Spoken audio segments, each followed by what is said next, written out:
আর ভাই শান্তর কাজ শেষ হয়ে গেছে রে ভাই। এগুলো তো ঘটনাটা ভাই আমি বলছি আমাকে কবের দাও একজন একজন করে কবের দাও সাংবাদিক আইছে ওর মুখোশ আমরা খুলে দেবো ভাই ঘটনাটা শোনেন এই মেয়েটা হইলেও এর হলো ছোট ভাই বউ আর ভাই বিদেশ গেছে ভালো কথা তুই ছোট ভাই বউরে নিয়ে বেড়াইছিস মামাই বাড়ি সেটাও ঠিক আছে মাইলাম কেন তোর কোন আক্কেলি তোর এই মা ওই প্রস্তাব তো দেওয়া লাগবি হ্যাঁ এই কথাটা হ্যাঁ মা ওই অনেকবার কইছে আমরা বিশ্বাস করিনি আজকে সে সচক্ষে আমরা প্রমাণ করে দিচ্ছে যে আমার পুত্র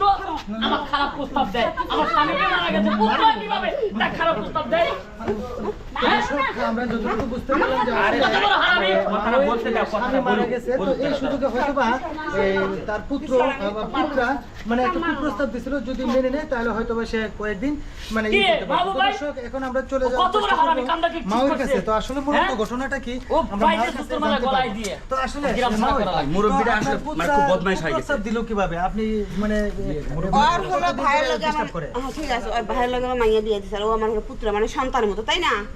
মোবাইলে তো ডিস্টার্ব করে মোবাইলে খারাপ খারাপ তো ভাষা বলে আমি কাইটা দেই যদি আমার মাইয়ার কাছে ফোন না দিস কথা হের কাছে দেই মানে বাড়ি তো নেতা হলো এটাই বাড়ির নেতা হলো এটাই এই হারামজাদার নেতা হ্যাঁ তোমার কাছে তো ফোন দেই শুধু মাইয়াটা দাও তো বাবা আমি তো সম্মান দিয়ে কথা কই হারামজাদা মোবাইল চুমাচুমি করে মোবাইলে কি খারাপ খারাপ বাজে বাজে ভাষা কয় তারপরে ফোন কাইটে দেই আজকে এত আগে কি কি কইছে আমি এলো শুনি নাই বাদ দিছি তারপরেও দাওয়াত দিছি মাইয়া তুই সকালবেলা চলে যাবো এখন আমি রাতে বেলা রান্না করে রান্না করতেছি হ্যাঁ দেখ কানের কাছে কি অনেক কথাই বলছে তারপরে আমি কিছু বলি নাই পিছন দিকতে যায়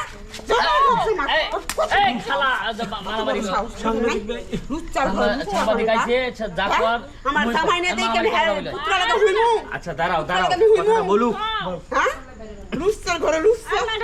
তো তোরে ফাটামু আসলে আমরা যতটুকু বুঝতে পারলাম যে মাউই কিন্তু এতটা ক্ষিপ্ত হয়েছে যে প্রতিদিনই কিন্তু উনি কথার নির্যাতন হইতো এমন একটা নির্যাতিত হইতো যে মেয়ের কিছু খোঁজ খবর নেওয়ার জন্য এই বড় যে বাসর তাকে কিন্তু কল দেওয়া হতো আর কল দেওয়ার কারণে কিন্তু বিভিন্ন ধরনের আপত্তিকর কথা বলতো মাউয়ের সাথে তো এখন আমরা পুত্রের কাছে চলে যাব আচ্ছা ভাই আপনার নামে যে একটা অভিযোগ আসলো আপনারা এরকম বন্ধ করেন আমি মারলে কেমনি কি কম এটা বল আচ্ছা আসলে মূলত আপনি ফোনের মাধ্যমে কি কি কথা বলতেন একটু বলেন আসল কথা কি সত্যি কথা ভাই আপনি কিন্তু সত্যি কথা আমি একেবারে খারাপ না আচ্ছা হ্যাঁ স্বামীও নেই আমারও কিন্তু বউ মারা গেছে আমার ছোট ভাইয়ের বউ আমার কইলো বেড়াইতে আসতে আর উনি যেভাবে বলছে যে আমি মোবাইলে ইয়া করি এইটা করি এইটা না পুরোটা কিন্তু সত্যি না আমি আমার মাইকে কোন যেভাবে মাইতেছে আর বাইরে না হন এক হাতে তো তালি বাজে না উনি কিন্তু আমার অনেক আশা দিচ্ছে ভরসা দিচ্ছে আমি কিন্তু খারাপ নজর দিছি আমরা শয়তানের ধোকায় পড়ে আমি খারাপ নজর দিচ্ছি সত্যি কথাটাই কই কিন্তু উনি আমি যখন খাইতে বসতে বসি উনি কি করে বুকের ওড়নাটা সরাই ফেলায় আর আর একদিন আমি এখানে বসে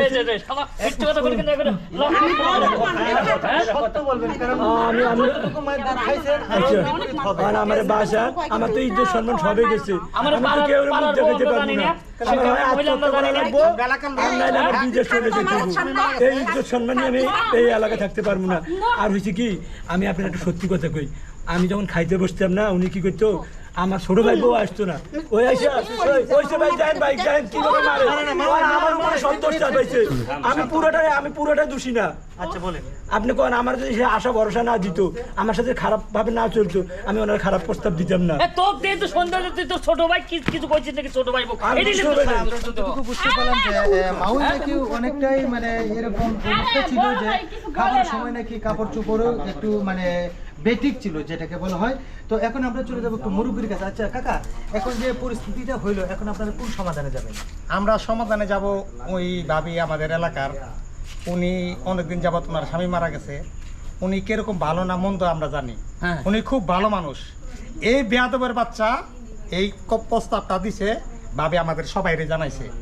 জানানোর পর ওরা আমরা আটকাইছি আটকাই এলাকার পরে পোলাপান দইরা একটু মায়ের দৌড় করছে কিন্তু এই পোলাটা জঘন্য খারাপ আমার সন্দেহ হয়েছিল কি যে এর ছোট ভাই 5 দিন পর পরে নিয়ে আসে আমরা ভাবছি হয়তো এর ছোট ভাইয়ের সাথে মনে হয় শালা সম্পর্ক আছে ভাই বিদেশ থাকে এত গুণ এই বাইক নিয়ে আসে কিসের জন্য এত জায়গায় যায় করে কি এখন দেখে ঘটনাটা উল্টো আসলে নজর হলো মাওর দিকে এই মহিলাটা ভালো কারণ আমারে পাড়ার বউ কিন্তু আমরা জানি হ্যাঁ সে ভাইও ভালো ছিল আল্লাহর মধ্যে ভাবিরও ভালো, খারাপ না, এ সব কিছু বানোয়াট কথাবার্তা বলতেছি। আর আমরা সিদ্ধান্ত নিয়েছি জুতোর মালা গলায় দিয়ে সারা গ্রাম ঘুরবো, এটি হলো আমার সুন্দর কথা। একটা decision নিয়েছে। তো দর্শক, এখন আমরা চলে যাবো আরেকটু মাওয়ের মেয়ের কাছে। তো আসলে ছোট বোন, আপনার তো উনি হচ্ছেন ভাসুর, তাই না? হ্যাঁ। আপনার স্বামী বিদেশ যাওয়ার পর আপনার সাথে কিরকম আচরণ করতো উনি? যে আমার সাথে তো ভালোই আচরণ করতো, ভালোই বড় মানে ছোট বোন হিসাবে ভালোই কথাবার্তা বলতো, আমাকে কোনো কুপ্রস্তাব দেয় নাই, কোনো কিছু না, বোন চোখেই দেখছে সব সময়, আমাকে কোনো খারাপ কথা বলে নাই। কিন্তু আম্মুকে এগুলো কথা বললো কি আমি নিজেও জানি না। তো দর্শক, আসলে আমাদের এই ভিডিওটা তৈরি করার কারণ ছিল যে আসলে বিধবা কিন্তু অনেক নারীরাই হয়, কিন্তু বিধবা হইলে যে তাদের সরলতার সুযোগ নিতে হবে এমন কোনো কথা না। এরকম ধরনের কিছু কিছু পুত্রা বা প্রতিবেশী অনেকে আছে যারা কিনা বিধবা নারী দেখলেই অনেক সময় লোভ লালসায় বিভিন্ন ধরনের কুপ্রস্তাব দেন, কিন্তু আসলে তা না করে আপনি অবশ্যই যদি উপযুক্ত হয়ে থাকেন তাহলে বিয়ে করবেন, আর স্ত্রী থাকলে কখনোই অন্য কাউকে এভাবে নজর দিবেন না। আর যদি নজর দেন তাহলে এরকমভাবে ধুলাই খাইতে হবে, এমনকি আইনের আওতায় আসলে অবশ্যই আপনার বড় ধরনের একটা শাস্তি হবে। তো দর্শক, এই ছিল আমাদের ভিডিও। যদি ভালো লেগে থাকে তাহলে অবশ্যই লাইক, কমেন্ট, শেয়ার করে আমাদের পাশে থাকবেন। ধন্যবাদ সবাইকে। গুড, সুন্দর হয়েছে। আমার মাইক্রোফোনটা